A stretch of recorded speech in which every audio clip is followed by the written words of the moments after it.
Rusty was born in a dark alley of an old industrial district. His mother, a tired but caring German Shepherd mix, raised 3 puppies beneath a rusted shipping container. That winter was especially brutal.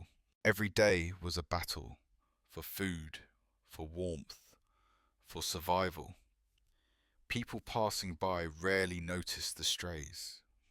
To them, they were shadows, dirty, scruffy, and always hungry. By the time Rusty was 8 months old, he had learned how to survive. Stronger than most dogs, he was never aggressive. His amber eyes were sharp and intelligent, and his ears constantly moved, catching the smallest sound. He didn't bark unnecessarily and avoided conflict. Sometimes, if he was lucky, he'd get a piece of hot dog or bread from a vendor at the market. One day, during a snowstorm, his mother disappeared. Rusty searched for days, sniffing every familiar path, but she never returned. He was left with only his brother Max, a big, naive pup who trusted people more than he should have. A couple weeks later, the cleanup crew arrived, a city service team tasked with catching strays. Rusty and Max managed to escape, hiding deep in a sewer tunnel. Damp and echoing, it became their shelter until the barking and shouting above finally faded. But the next day, Max was gone. He had chased the smell of food and didn't wait for Rusty. All Rusty found were a few drops of blood near a dumpster. Since then, Rusty was alone. He stopped trusting people. He mapped the streets in his mind, where it was safe, where food could be found, and where danger lurked even in daylight. His gaze became older, wiser. He endured another winter, teeth clenched, curled up in boiler rooms that smelled of rust and mould. But somewhere deep inside he still hoped, for light, for warmth, for a home. He didn't know yet that in this cold city, someone still had a heart big enough to love a stray dog who had nearly given up on love. A week had passed since Rusty lost Max. He no longer barked, only growled when threatened. He moved through the streets like a ghost, quiet and unseen. Every morning he followed the same route, an abandoned construction site by the old theatre, then a shopping centre parking lot where scraps of fast food were sometimes left, and finally a deserted gas station with a flipped couch. His bed. One morning, as the frost loosened its grip, Rusty spotted footprints in the snow. Small ones. Children's boots with blue stripes. He tensed. The snow was fresh. Someone had walked by just minutes ago. Driven by instinct and curiosity, he followed the trail, stepping carefully so as not to disturb the prints. They led to an old playground tucked between 2 apartment buildings. The metal slide was rusted, the swings barely hanging, and a weathered playhouse sat crooked in the corner, usually home to rats. But today, someone was inside. Rusty froze, ears up, nose twitching. A faint cough came from within. A child's cough. He crouched low, belly to the snow, inching forward silently. Peering through a crack in the wood, he saw her. A little girl, 6 or 7 years old, in a worn-out coat and an oversized hat. Her eyes were wide with fear. Beside her lay a tattered backpack and a stuffed bear. She noticed him. For several long seconds, neither moved. Then, in a whisper, she reached out her hand and said, "Don't be scared. I'm alone too." Rusty didn't move. The wind carried the scent of tears and fear, emotions he couldn't name but felt deep in his bones. He didn't leave. He stayed by the entrance of the playhouse, listening to her soft breathing and occasional sobs. He didn't know her name, but for the first time in a long while, he felt like he mattered to someone again. Rusty didn't know the girl's name, but after a couple of days, she told him herself. "My name is Emily," she said one morning, when he brought her a stale piece of bread he'd pulled from a torn plastic bag behind a food stall. He dropped it gently at the entrance of the playhouse. Emily didn't flinch. She smiled. Her first smile. "You're real, aren't you?" she whispered. "Not just in my head." Rusty blinked slowly. He didn't understand words, but her tone said everything. In his eyes there was no fear, only calm. They spent their days together. Emily rarely left the playhouse, and Rusty rarely left her side. He brought scraps of food, barked away other stray dogs, and even chased off a man in a filthy coat who tried to open the playhouse door. Sometimes Emily talked about her parents who had disappeared, an aunt who locked her in and left for days. Emily had escaped through a window and wandered, trying to find someone, anyone she knew. But instead, she found the playground. She didn't complain. She just sounded tired and scared. One night, when the cold returned with sharp teeth, Emily's coughing worsened.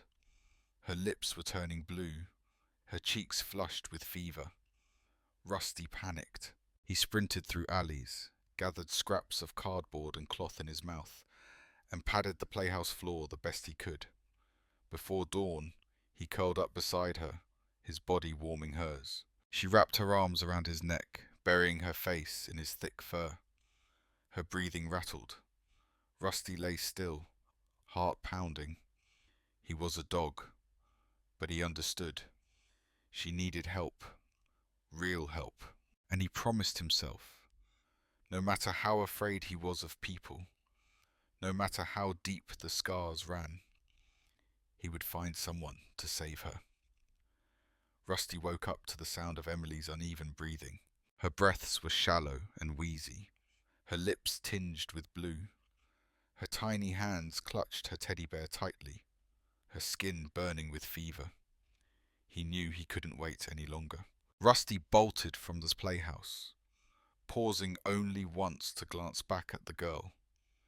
Then he ran, through snow-lined alleys, across icy streets, toward the noise and movement of the city centre, where people still walked, where help might exist. It was morning. The sun reflected off frozen sidewalks, and the air buzzed with the sounds of horns, voices, and the scraping of boots on salt-covered pavement. Rusty dodged feet, darted between cars, and barked at strangers, desperate to make someone notice. Most ignored him. Some cursed or kicked at him. Still, he didn't stop. Near a bakery at the busy intersection, he saw her. A woman in a bright red parka, white medical mask, and scrubs underneath.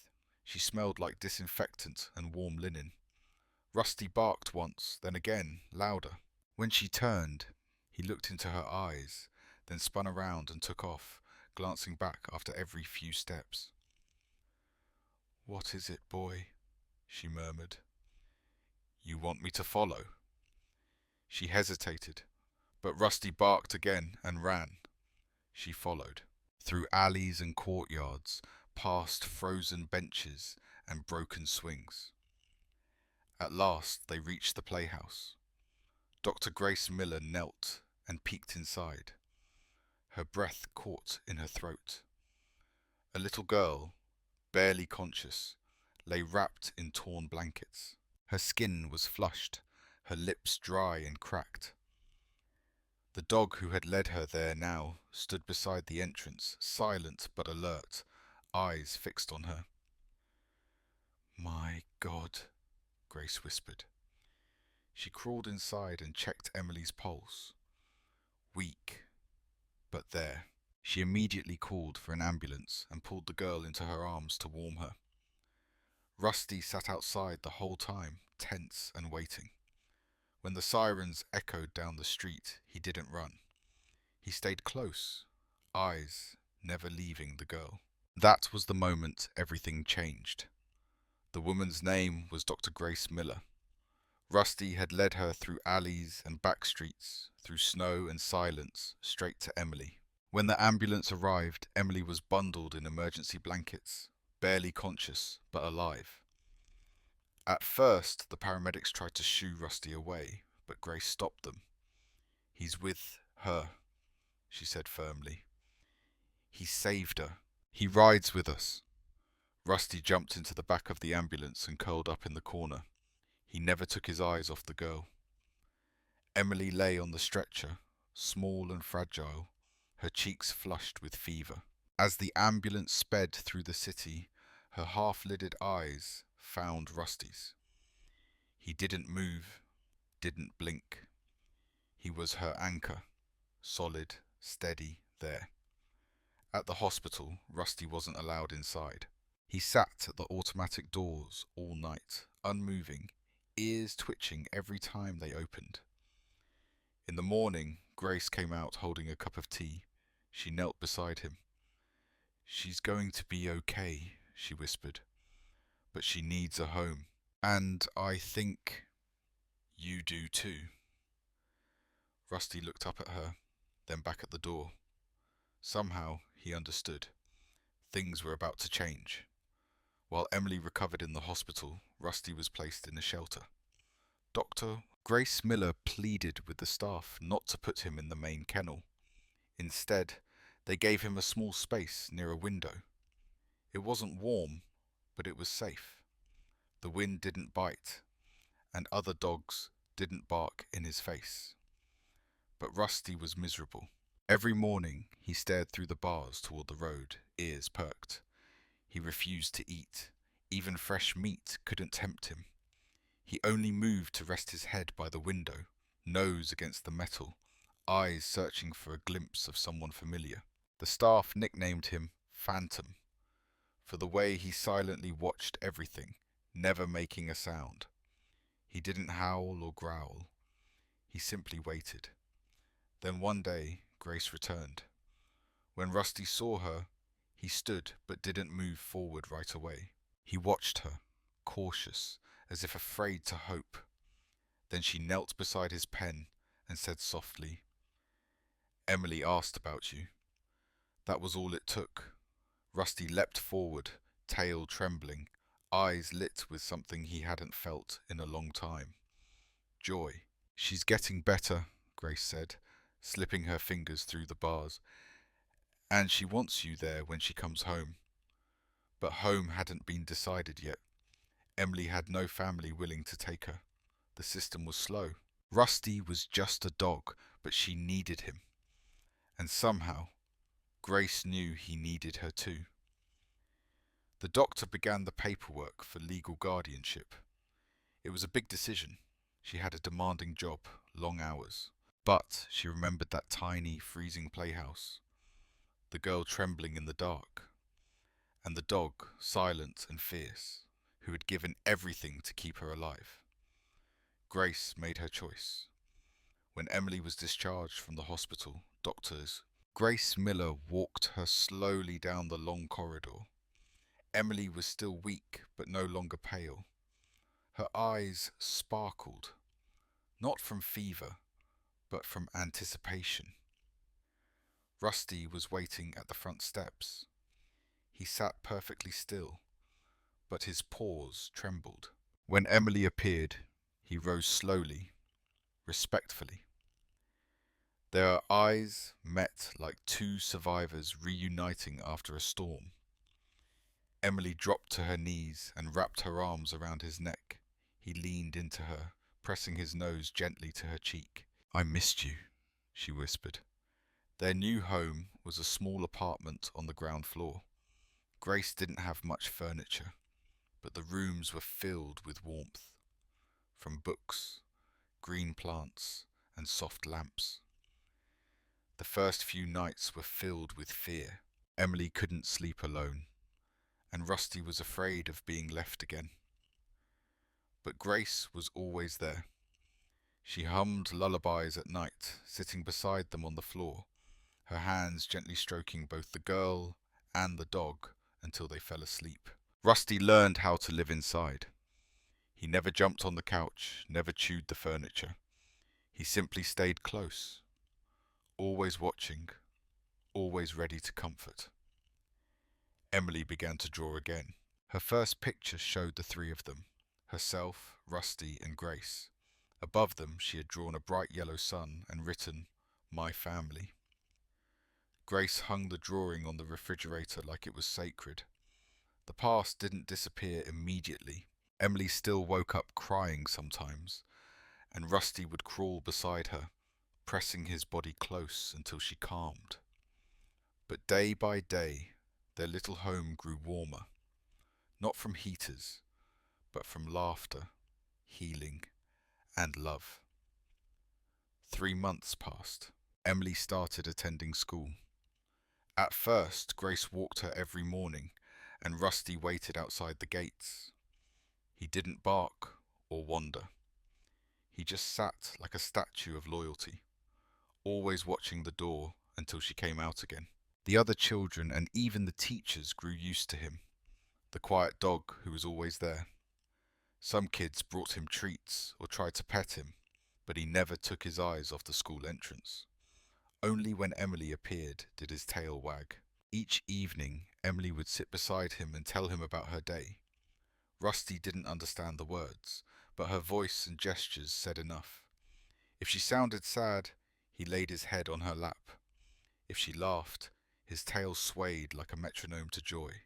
One afternoon, as they came home, they saw a note taped to the apartment building's entrance. Grace took it down and read it out loud. "I know she's with you. Emily is my niece. We're looking for her. Expect a call. O.L." Emily froze. Fear clouded her face. Rusty stepped closer, pressing himself against her leg. Grace crumpled the paper in her hand and gently placed her arm around the girl's shoulders. "Don't worry," she said softly. "I'm here. We're all together." But everything shifted after that. Tension returned. Emily had trouble sleeping again, and Rusty grew restless, barking at unfamiliar sounds in the hallway. He paced near the door at night, growling low when strangers passed by. He became her guardian all over again. Grace began preparing the official paperwork. She didn't want to lose the girl who had become her daughter, or the dog who had saved them both. They all knew. The fight wasn't over yet. The phone call came in the evening. Sharp, cold, official. "You are harboring a child currently under investigation by Child Protective Services. We'll be coming tomorrow. Prepare the paperwork." Emily overheard it. She clutched Rusty tightly. "Are they going to take me away?" she whispered. Rusty didn't know how to answer. He simply lay at her feet, unmoving. That night, no one slept. Grace paced the apartment, gathering documents, printing out forms, searching through folders. Emily sat on the floor, arms around Rusty, drawing again. On a piece of old paper, she sketched 3 figures: herself, Rusty, and Grace, with a yellow sun above them and the words, "My home." In the morning, a car pulled up outside. 3 people stepped out, 2 men in grey jackets and a woman with a clipboard. "The child must be placed in temporary care pending legal clarification," the woman said without meeting Grace's eyes. "She already has a family," Grace replied quietly. "All the paperwork is here. I've filed for guardianship." "Until the court decides otherwise, she must," Rusty growled. He stepped between Emily and the strangers, not with aggression, but with purpose. His fur bristled, body stiff, amber eyes locked on the intruders. He was a shield. "We're not leaving," Emily said, her voice shaking but clear. Grace placed one hand on the girl's shoulder, the other on Rusty's back. "Neither am I." Silence. Finally, the woman snapped the clipboard shut. "You'll be allowed to retain temporary custody until the court hearing, but we will be checking in." They left, and for the first time in days, the apartment felt warm again. Not from heaters, but from the victory they had claimed together. The court hearings lasted nearly a month.